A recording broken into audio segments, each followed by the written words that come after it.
Sukan berbasikal kini jadi fenomena dalam kalangan rakyat Malaysia. Aktiviti itu semakin popular terutama sejak pelaksanaan Perintah Kawalan Pergerakan yang menghadkan aktiviti riadah dan sukan secara bersentuhan. Ikuti bikinan disediakan wartawan Jaya Prabu Bala Subramaniam. Seakan pisang goreng panas, penjualan basikal di Kuantan, Pahang meningkat mendadak. Sebab tahun lepas pun macam ni ke. Tahun ni itu PKP tak boleh buka. Kita balance lah. Semua permintaan tinggi lah. Mountain bike lah. Dengan road bike semua tu. Semua ada lah. Aktiviti berbasikal juga dibuktikan boleh menjadi terapi apabila mampu mengurangkan tekanan. Dengan berbasikal juga ya, berkayuh ada yang buat pada waktu pagi, pada lewat petang, ada juga yang berkayuh pada waktu malam ya. Melalui berbasikal pada waktu demikian ya, hembusan udara yang segar pada waktu itu meningkatkan lagi daya konsentrasi dan daya kepekaan seseorang itu. Ya, dengan ini seseorang itu lebih fokus ataupun dia rasa mood dia lebih baik dan rasa lebih tenang. So dengan kata lain, mood itu dapat diperbaiki. Apa yang berlaku pada waktu itu ialah hormon endorfin telah pun dilepaskan yang menjadikan seseorang itu lebih positif dengan kehidupan hariannya. Jadi kita lebih rasa tenang, lebih rasa kurang stres. Peminat sukan berbasikal menjadikan aktiviti itu cara untuk lari sementara daripada tekanan.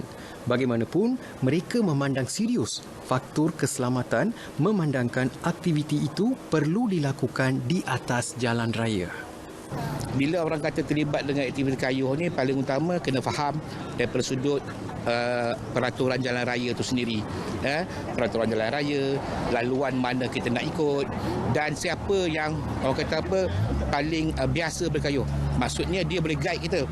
Yang penting sekali aspek keselamatan itulah. Macam untuk beginner, kalau dalam kumpulan ataupun dalam grup, pastikan penjarakan tu sesuai. Lepas tu orang kata tengok jugalah selain daripada jalan kan, keselamatan lubang dan sebagainya, kenderaan-kenderaan, terutamanya kalau kita pergi ke Sungai Lembing, kenderaan banyak, lepas tu pun orang pun ramai. Di situ maksudnya ada kena saling menghormati lah untuk rider dan juga orang lain. Cari orang-orang yang berpengalaman dalam bidang basikal, orang-orang yang dah biasa dengan basikal, dan mereka secara tak langsung dia orang akan ajar kita macam mana cara berkayuh dengan selamat, macam mana cara kita nak ikut belakang, macam mana cara kita berada dalam kelompok yang selamat. Sesuai untuk semua peringkat umur, aktiviti berbasikal boleh dilakukan bersama seisi keluarga, rakan-rakan dan juga secara solo. Pendedahan tentang sukan berbasikal kini di ujung jari apabila lebih ramai penggiat YouTube berkongsi pengalaman kayuhan mereka selain memberi tunjuk ajar tentang cara pemilihan basikal yang sesuai dengan cita rasa dan minat masing-masing. Bagaimanapun, sukan ini tetap ada risikonya kerana ia dilakukan di atas jalan raya dan mampu mengundang bahaya kepada penunggang basikal terutamanya di waktu malam.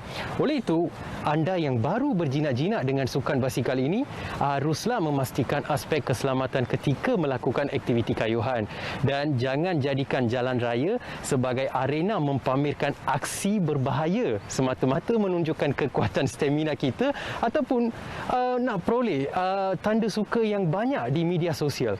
Laporan Jaya Prabu Bala Subramaniam untuk Berita RTM. Jom kayuh.